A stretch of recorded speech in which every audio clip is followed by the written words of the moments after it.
Fidel Castro. Fidel Castro ruled Cuba for nearly 50 years, transforming from revolutionary hero into a figure who became a human piñata for nearly every intelligence agency and exile groups. The CIA's official count of assassination plots? 638. That's more than one attempt every month for 5 decades. Some of these were terrifying, others absurdly creative. One of the most famous plots was the exploding cigar. A CIA scientist carefully packed a Cohiba cigar, Castro's preferred smoke, with high-grade explosives. The idea was simple. Leave the cigar in a place Castro would find it, and the man would be gone. But Castro smoked on, unknowingly to the potential fireworks, and lived to tell the tale. Then there was the poison wetsuit. Castro loved scuba diving. The CIA thought, why not use that hobby against him? The suit was laced with toxins designed either to induce a deadly infection or outright kill him. And then there was the far more serious cigar plot, the botulinum-dosed cigars. Unlike the exploding version, these looked completely normal but were infused with botulinum toxin, one of the deadliest substances known to science. A single microgram can shut down the nervous system and kill an adult in minutes. One puff, not even one bite, would have been enough to end Castro on the spot. According to Fabian Escalante, the former head of Cuban intelligence, Cuban counterintelligence tracked this operation from its earliest stages, watching as the CIA tried to slip the toxic cigars into Castro's inner circle. Like every other plot, it collapsed before it even got close, adding to another failure in the long, bizarre catalog of attempts on his life. 638 attempts. At some point, the universe seemed to say, nah, fam, he's dying of old age, not your poison.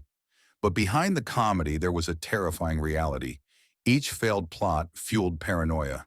Countless Cubans were arrested, tortured, or executed under suspicion of aiding the CIA. Survival came at someone else's expense. Over the decades, these assassination plots spanned the spectrum of human imagination.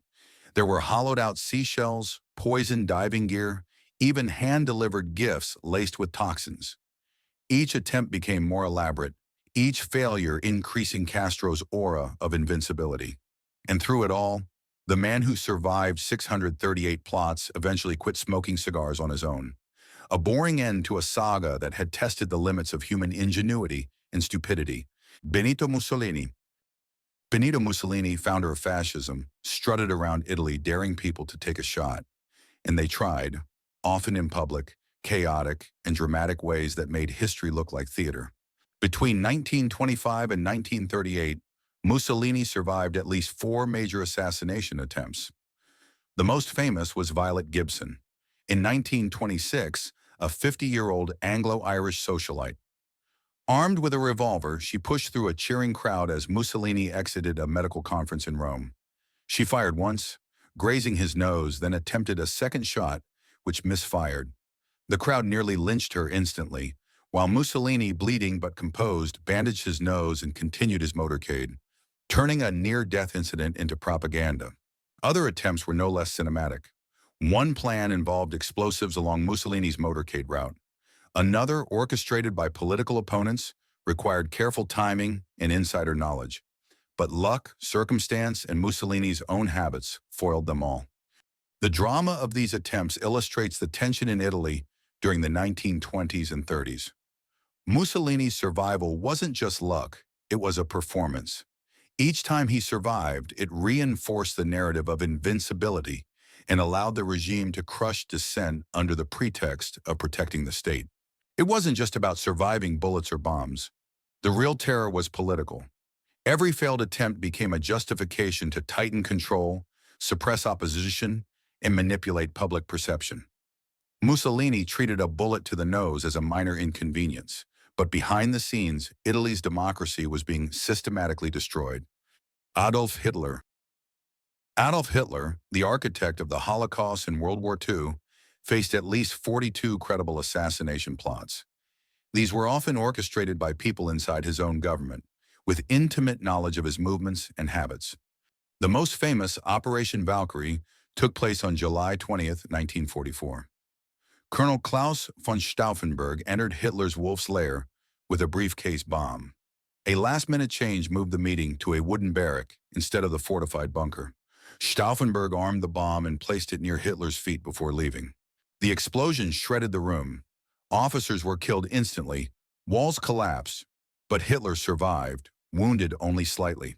The oak table leg happened to deflect the blast, a small, random detail with global consequences. The aftermath was catastrophic. Over 7,000 people were arrested, nearly 5,000 executed, including Stauffenberg and co-conspirators. Hitler used the failure to purge dissent, tighten control, and prolong the war, amplifying the death toll across Europe. Other plots included poison wine, bombed trains, and sniper attacks.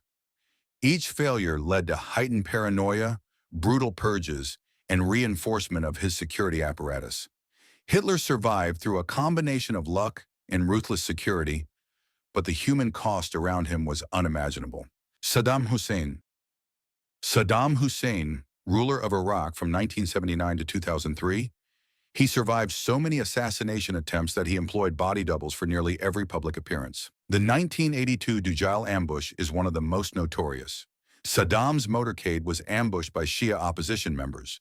Machine gun fire erupted, smoke and chaos everywhere. Saddam emerged from his bulletproof vehicle unharmed, reportedly grabbed an AK-47 and returned fire. The consequences were brutal. Over 1,500 residents were arrested, 148 executed, and the town's orchards and farms bulldozed. Survival came at the expense of an entire community. Saddam's paranoia extended beyond motorcades. He rotated residences, changed travel routes, and used body doubles to confuse potential assassins. Anyone trying to kill him had to navigate a deadly maze, while everyone around him lived under constant threat. Each failed assassination attempt became both a test of loyalty and a pretext for terror. Ruhollah Khomeini, leader of Iran's 1979 revolution, faced high-stakes assassination attempts. In 1981, the Haftar bombing targeted the leadership of Iran's Islamic Republican Party. 73 officials were killed, but Khomeini was absent. He was most likely on vacation or something. The attack was a failure for the assassins, but a trigger for mass repression. Thousands of suspected opposition members were arrested, tortured, or executed. Survival in Khomeini's case wasn't about luck. It was strategic. He remained largely absent from high-risk gatherings, leaving attackers to destroy his allies instead. Khomeini's survival cemented his power.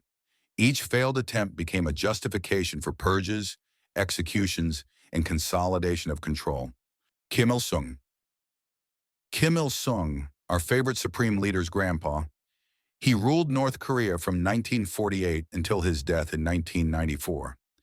Assassination attempts came both externally from South Korean and U.S. intelligence and internally from rival factions within the Communist Party. The 1956 August Falcon incident was a direct attempt on his power. High-ranking party members planned to denounce or remove him during a massive assembly. Kim's loyalists preempted the plot and arrested conspirators immediately. The coup failed, and Kim used the incident to purge anyone with foreign affiliations, consolidating his power and establishing the Juche ideology. Survival here was not mere luck. Every failed attempt allowed Kim to demonstrate supremacy. Each purge reinforced his myth of invincibility. His story shows that in some regimes, assassination attempts can strengthen a ruler more than weaken them. Thank you for watching, and if you like this video, subscribe for similar ones, and I'll see you next time.